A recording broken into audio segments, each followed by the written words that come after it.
ಯಾದಗಿರಿ ನಗರದಲ್ಲಿ ಮಳೆ ಅವಾಂತರ ನಿಲ್ತಾ ಇಲ್ಲ. ಕತ್ತಲಲ್ಲೇ ದಿನ ಕಳೀತಾ ಇರುವ ಯಾದಗಿರಿ ಜನರು 2 ರಾತ್ರಿ 1 ಹಗಲು ಕತ್ತಲಲ್ಲೇ ಕಳೆದಿದ್ದಾರೆ. ಇನ್ನೂ ಕೂಡ ಕರೆಂಟ್ ಇಲ್ಲ.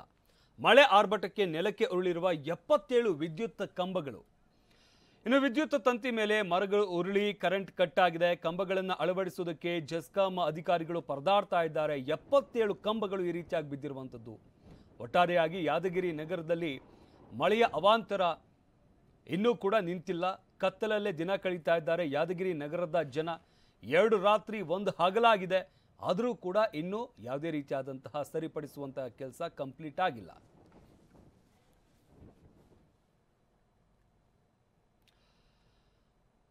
ಧಾರಾಕಾರ ಮಳೆಗೆ ಕುಸಿದು ಬಿದ್ದ ಮನೆಯ ಮೇಲ್ಚಾವಣಿ. ದೊಡ್ಡಬಳ್ಳಾಪುರ ತಾಲೂಕಿನ ನರಗನಹಳ್ಳಿಯಲ್ಲಿ ಈ ಘಟನೆ ನಡೆದಿದೆ. ಬೆಂಗಳೂರು ಗ್ರಾಮಾಂತರ ಜಿಲ್ಲೆ ದೊಡ್ಡಬಳ್ಳಾಪುರ ತಾಲೂಕಿನ ಗ್ರಾಮ ಇದು.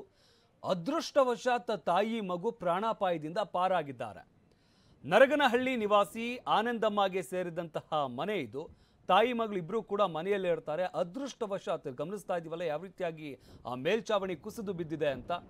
ದೊಡ್ಡಬಳ್ಳಾಪುರ ತಾಲೂಕಿನ ನರಗನಹಳ್ಳಿಯಲ್ಲಿ ಈ ಘಟನೆ ನಡೆದಿರುವಂಥದ್ದು. ನಿರಂತರವಾಗಿ ಸುರಿದಂತಹ ಮಳೆಯಿಂದಾಗಿ ಈ ಅವಾಂತರ ಸೃಷ್ಟಿಯಾಗಿದೆ. ಗಮನಿಸ್ತಾ ಇದ್ದೀವಿ ಒಂದು ಕಡೆ ಯಾದಗಿರಿ ನಗರದಲ್ಲಿ 77 ವಿದ್ಯುತ್ ಕಂಬಗಳು ಧರೆಗೆ ಉರುಳಿದಂತಹ ಪರಿಣಾಮ ಕತ್ತಲಲ್ಲೇ ಅಲ್ಲಿನ ಜನ ಜೀವನ ದೂಡಬೇಕಾದಂತಹ ಪರಿಸ್ಥಿತಿ ನಿರ್ಮಾಣವಾಗಿದೆ. ಮತ್ತೊಂದು ಕಡೆ ಇಲ್ಲಿ ದೊಡ್ಡಬಳ್ಳಾಪುರ ತಾಲೂಕಿನ ನರಗನಹಳ್ಳಿಯಲ್ಲಿ ತಾಯಿ ಮಗಳು ಆ ಮಗು ಇಬ್ಬರು ಕೂಡ ಮನೆಯಲ್ಲಿರ್ತಾರೆ. ಈ ಸಂದರ್ಭದಲ್ಲಿ ಮನೆಯ ಮೇಲ್ಚಾವಣಿ ಕುಸಿದು ಬಿದ್ದಿದೆ. ಇದರಿಂದಾಗಿ ಅದೃಷ್ಟವಶಾತ್ ಇಬ್ಬರು ಪ್ರಾಣಾಪಾಯದಿಂದ ಪಾರಾಗಿದ್ದಾರೆ.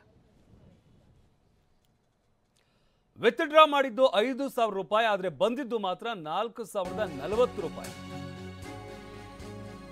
500ರ ನೋಟಿನ ಬದಲಿಗೆ 20 ರೂಪಾಯಿ ನೋಟ್ ಬಂದಿದೆ.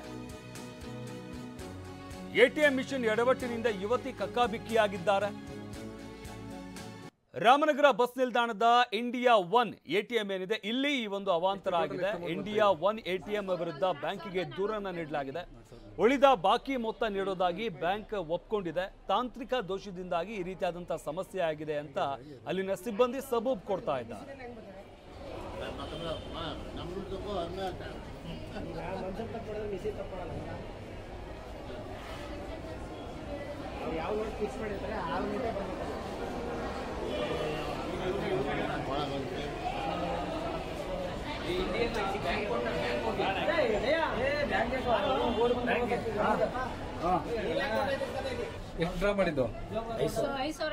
ರಾಮನಗರದ ಬಸ್ ನಿಲ್ದಾಣದಲ್ಲಿರುವಂತಹ ಎಟಿಎಂ ನಲ್ಲಿ ಈ ಒಂದು ಅವಾಂತರ ಆಗಿರುವಂತದ್ದು. 5,000 ರೂಪಾಯಿ ವಿಡ್ರಾ ಮಾಡಿರ್ತಾರೆ.